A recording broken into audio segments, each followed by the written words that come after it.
May big surprise para sa mga kapamilya, lalo na ang fans ng Kim Pao na aabangan. Ito ay ayon sa post sa social media patungkol sa gagawin ng kapamilya stars na sina Kim Chiu at Paolo Avellino. Ngayon pa lang ay super excited na ang madlang people.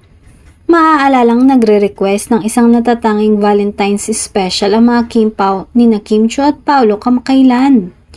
Ito ay para sa nadismaya at nabawian ng excitement sa pinaghandaan na nilang original playdate ng My Love Will Make You Disappear. Mula sa February 12, inatras ang showing ng nasabing movie ng March 26.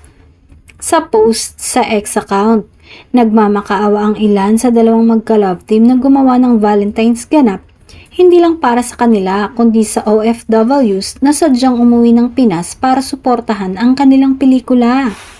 Sinangayon na naman ito ng iba pang fan group at nagsuggest ng isang meet and greet para sa kanila. Ito na nga kaya ang big surprise na sagot na request ng kanilang mga fans?